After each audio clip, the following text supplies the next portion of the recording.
Olá, amadinhos! Estamos de volta para o nosso momento de revisão da aula 23.2, falando, do quê? Das relações morfossintáticas, tá certo?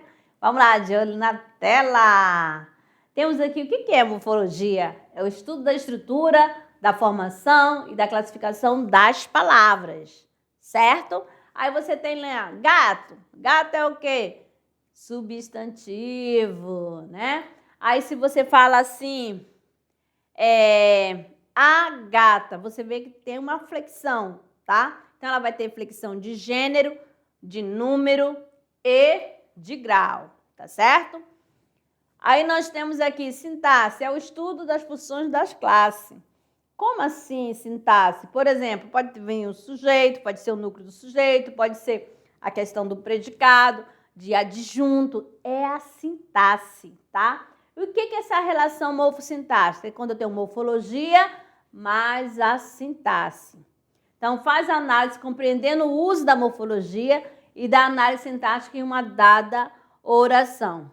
Lembrando aí para vocês, vou tentar escrever para vocês aqui, só para recordar.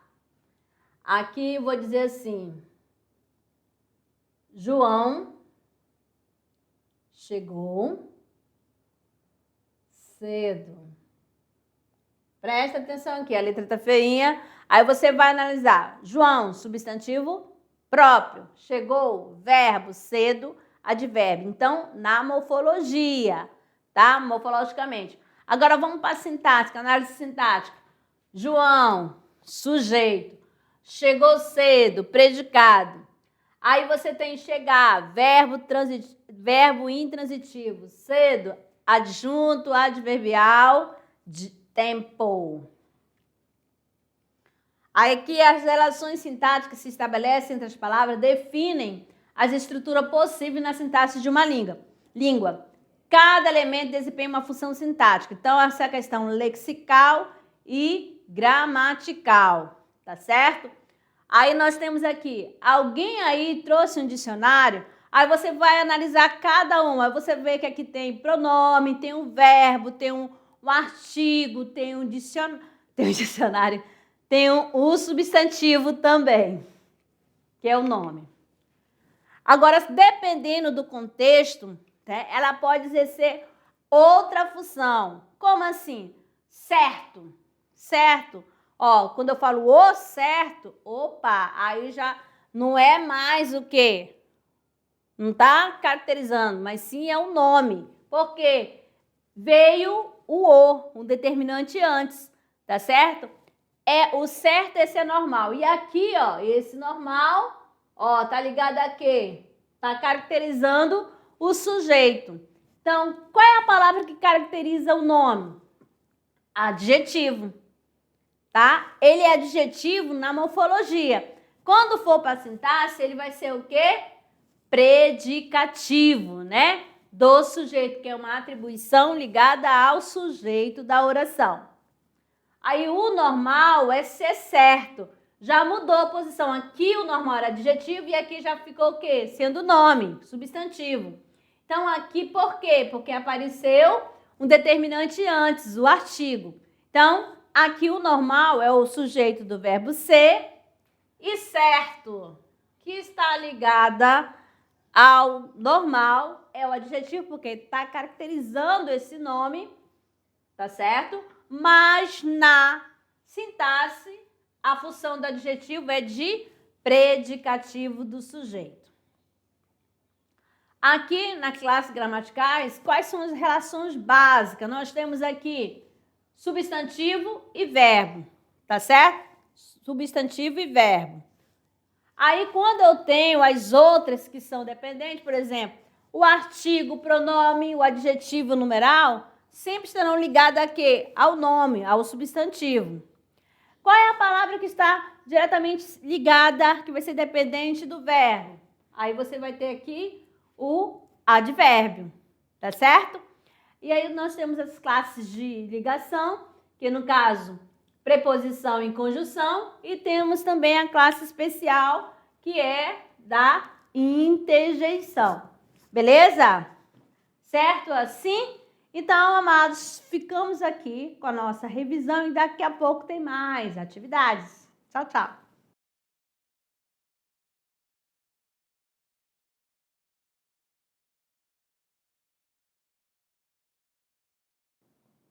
Olá! Olha só, eu falei, alô, olha, amadinho, o que é isso? No ao vivo aqui, ó. Olá, amadinho. Agora, o grande momento chegou, né? O tirando dúvidas. Exatamente, resolução da atividade de sala. Vamos para a nossa primeira questão. Temos aqui, todo grande homem somente atua ou escreve para desenvolver 2 ou 3 ideias. Então, nesta frase há 2 ocorrências da conjunção ou. Olhe bem, sobre esse desemprego, a única afirmação correta é: tendo a letra A, nenhuma das ocorrências mostra valor aditivo ou alternativo. Na B, as 2 ocorrências têm valor aditivo. Na C, somente a primeira ocorrência tem valor alternativo. Na D, somente a primeira ocorrência tem valor aditivo. Na E, as 2 ocorrências têm valor alternativo. Então, um tempinho aí, enquanto eu tomo a minha aguinha.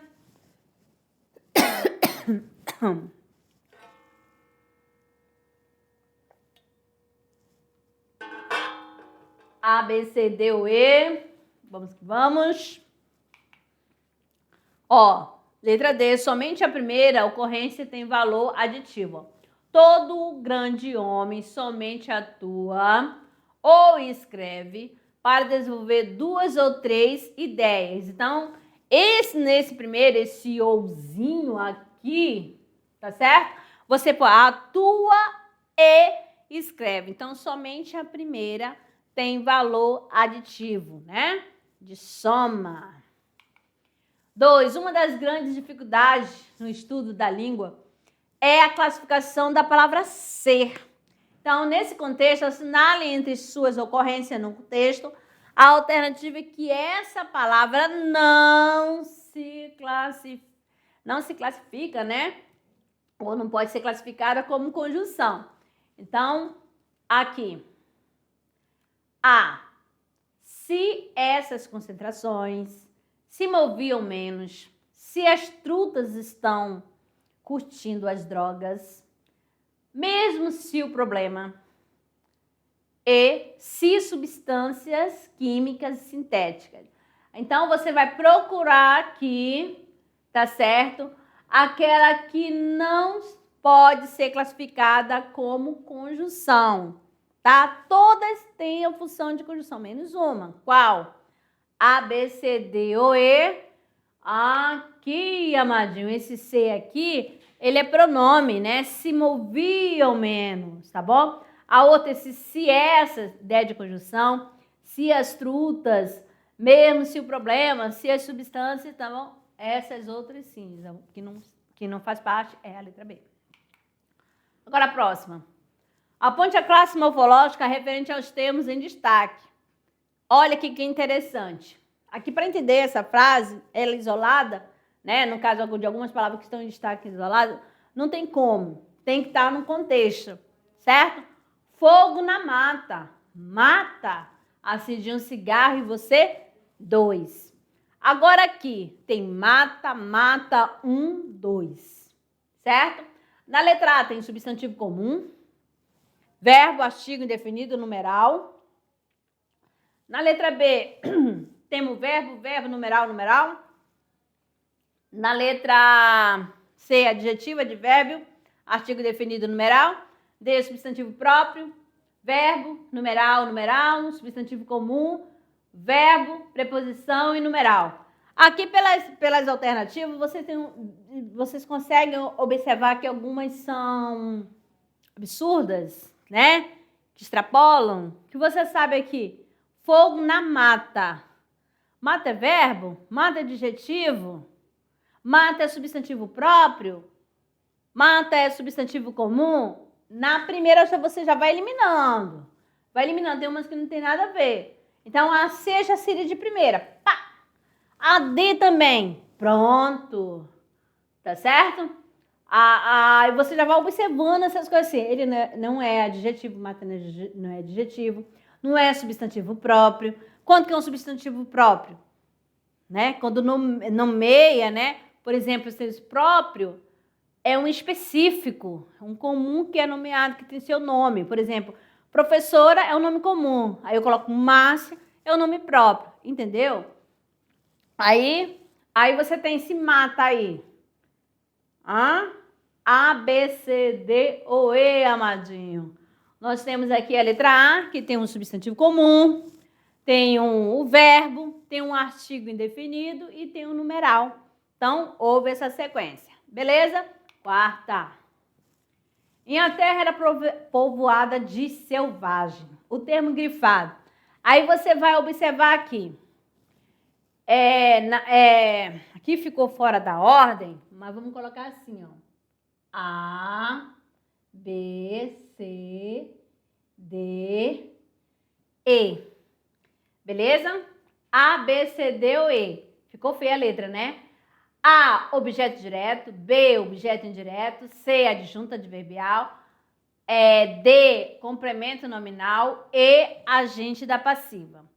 O que é o agente da passiva, amadinho? Aquele que vai fazer a ação, que pratica a ação na voz passiva.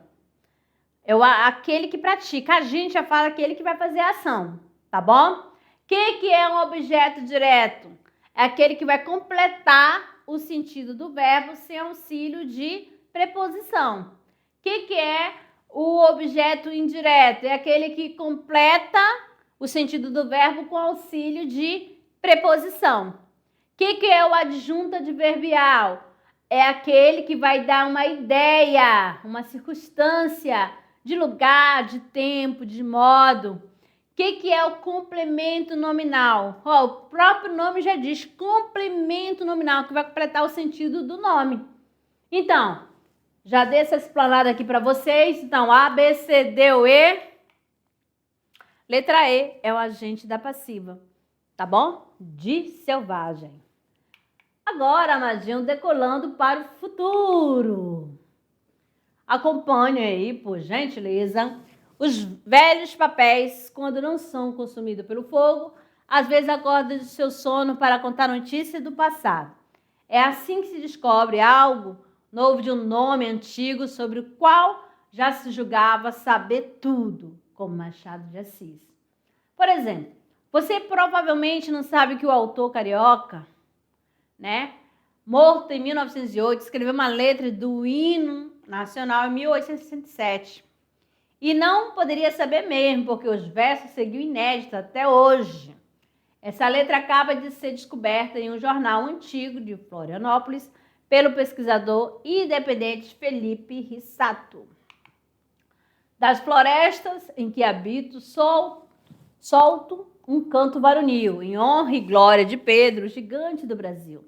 Diz o começo do hino, composto de 7 estrofes em redondilhas maiores, ou seja, verso de 7 sílabas poéticas. O trecho também é refrão da música. O Pedro, mencionado, é o imperador Dom Pedro II, o bruxo do Cosme Velho, compôs a letra para o aniversário de 42 anos do monarca, em 2 de dezembro daquele ano. O hino seria apresentado naquele dia no Teatro da Cidade de Desterro, antigo nome de Florianópolis. Vamos ao comando da questão. Nós temos aqui, considerando as operações de retomada de informações na estruturação do texto, a interdependência entre as expressões. Aí nós temos aqui A, os velhos papéis, é assim. B, algo novo, sobre o qual.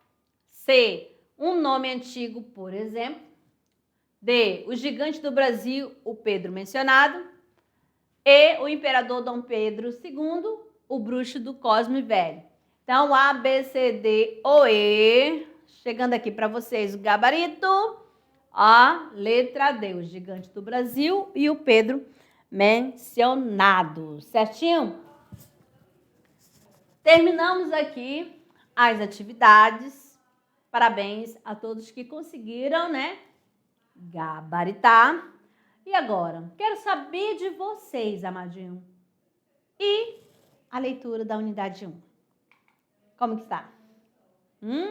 Tá bacana? Estão entendendo? Estão conseguindo fazer, relacionar com contexto histórico? Exatamente. Você vê aí que a obra Iracema, ela foi publicada em 1865. Exatamente. Aí você já vai, poxa, em 1865, exatamente, século XIX. Século XIX, né? Aí você vai ver, quem é o escritor? José de Alencar. E José de Alencar é um dos autores que se destaca, né, no romantismo, nesse estilo literário. Beleza? Ele vai escrever romance urbano, histórico, regional, tá certo? Indianista. Beleza? Então, aí, José de Alencar, você pode... eu quero ver um romance, uma prosa de José de Alencar urbana. Vamos ler Senhora. Tá certo? Tem Diva. Tem Lucila. Beleza? Assim você vai investigando, né? Vai pesquisando sobre José de Alencar para ter esse contato, para descobrir por que ele escreveu essa obra indianista. Qual foi o objetivo dele? Certinho? Então, nós temos aqui Iracema, de José de Alencar. Vai contar a história de quem? De Iracema, que ela tinha um papel importante, né? Uma função importante com seu povo. Ela que guardava os segredos da Jurema. Guardava, e quando a pessoa tem essa função, ela era virgem, exatamente, era virgem dos lábios de mel. O que aconteceu? Ela estava lá descansando, lá na floresta, e o colonizador, quem é esse colonizador? Martim. Ficou assim, apreciando a beleza da moça que estava dormindo, né? Tirando o seu soninho da beleza. E ela se assusta, e o que ela faz? Pá, dá uma flechada lá no amadinho. E depois ele pega assim, vamos lá na minha comunidade, vamos cuidar desse ferimento, né? Ele foi bem recepcionado lá pelo povo de Iracema. Mas o povo não sabia que ele tinha uma amizade, né? Ele era amigo da tribo rival, exatamente, que tem um povo que ficava no litoral e outro que ficava na floresta. Mas vocês já leram, né, Amadinho? Pronto, aí que vai chegar o dia, né? Ao dia do nosso bate-papo, da nossa conversa do Clube de Leitura, certinho? A mensagem de hoje temos aqui, ó, comece onde você está, use o que você tem e faça o que você pode. É isso aí. Terminando, né, com essa linda mensagem, e agradeço, né, a companhia de vocês, professores presenciais que estão aí com nossos estudantes, aos estudantes que da mediação tecnológica, esforçado, inteligente, que capricham nas atividades, certinho? Muito obrigada e até amanhã.